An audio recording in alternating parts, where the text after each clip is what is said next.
Thank you very much, gentlemen of the press.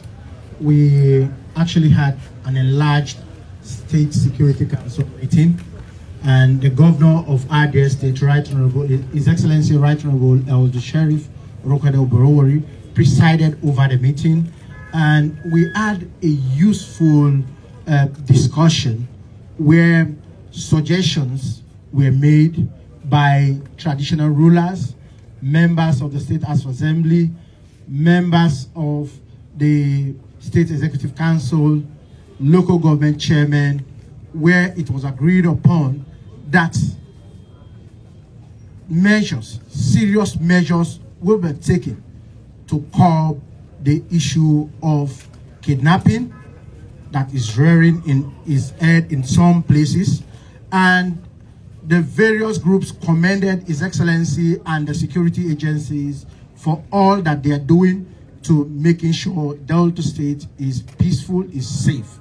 All the efforts they've been making. So it is agreed upon that strangers, visitors, and troublemakers alike, kidnappers, should stay far from Delta State. And measures are taken, serious measures are being taken to make sure Delta State is not an haven for kidnappers, for troublemakers, for drug addicts, and alike.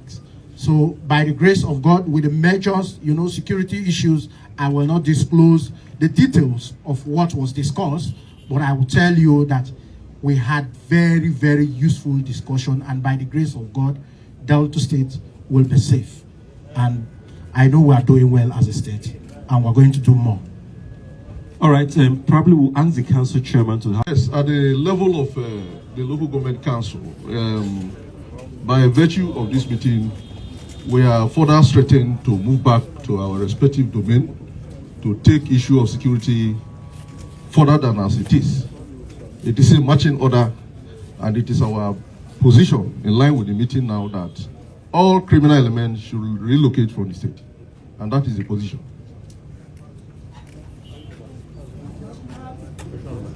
Thank you very much. Firstly, we want to appreciate on behalf of the traditional ruler of the state, His Excellency, for this meeting.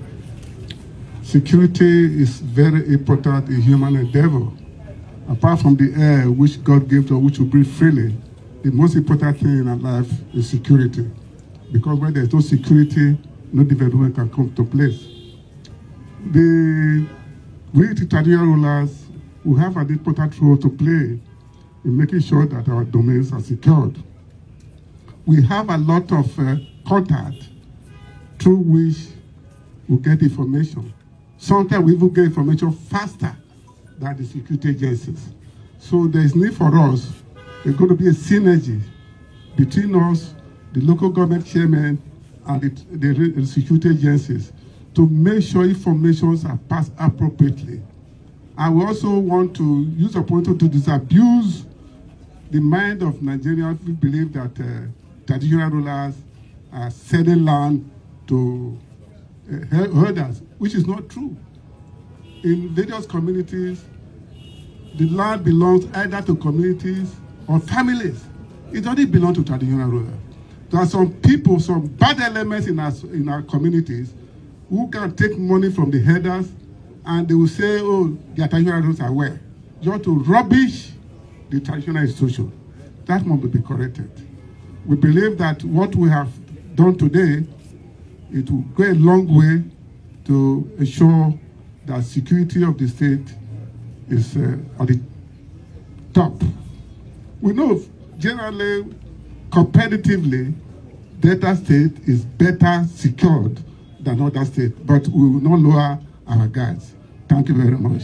Finally, from me, sir, I want to talk about the hunters, the relationship between the local hunters, the traditional institution, and the police. You may not speak on the part of the security agencies now, but your relationship between the hunters and intelligence gathering. How do you make that work for security purpose? In actual sense, the hunters in the state have not been well organized to that aspect. They have been visiting us that they are hunters to do it themselves.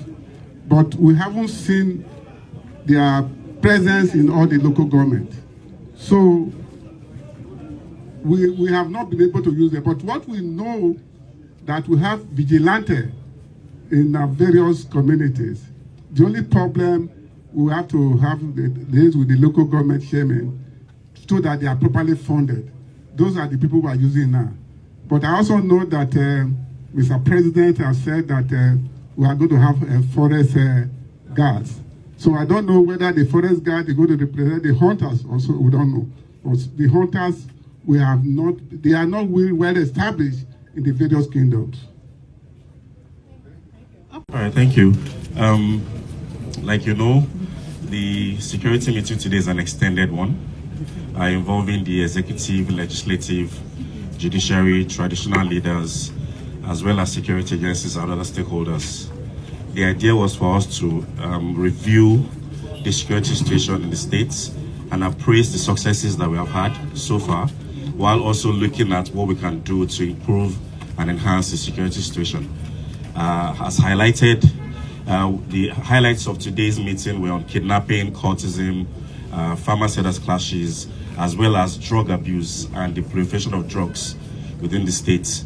Solutions were proffered, discussions were very elaborate. The main aspect of it is that we're able to come together to look at how we can actually curb the security situation even up to the grassroots level. So with the meeting today, I can assure you that there's a lot of synergy that has taken place today, and the information will be passed from the grassroots down and upwards to the security agencies where we can act and we can make sure that Delta State is safer. And in appraising the successes, Delta State is achieving a lot of security.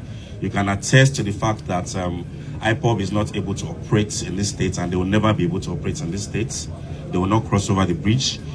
We are doing a lot to curb kidnapping. We have thwarted a lot of kidnapping attempts this month, in May. And we have rescued over 16 civilians that were about to be kidnapped, and many other things. We are arresting cultists. We have apprehended a lot of them with pistols, both locally made and international, and so many other things. So there's a lot of effort going on, and we'll not relent. We'll continue to do our best to make sure that Delta State is clear of all criminals. Thank you. In different parts, some involving the communities and the oil companies, some involving some other aspects of community issues. And there was never any protest that the military did not keep an eagle eye to make sure that it does not go violent. The particular protest in Abraka went violent. They attacked some members of the community, hijacked the peaceful protests, and started flogging civilians along the roadside, started closing down shops, forcing people to join the protest, and they even blocked the highway, causing a very major gridlock. So it was chaos, and the military had to wade in. The police was overwhelmed because they were actually moving towards the police station. If you know what their demands were, demanding for the change of the DPO, demanding for so many things, and accusing the police of so many things that were unwanted. And they were trying to advance towards the police station. They blocked the highway, and it became chaos. So the military had to wade in, and nobody was shot. The protest was cleared peacefully. So if anybody says was shot, the person is lying. My men are very professional.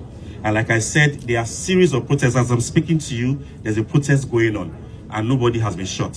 So that is not correct. Thank you.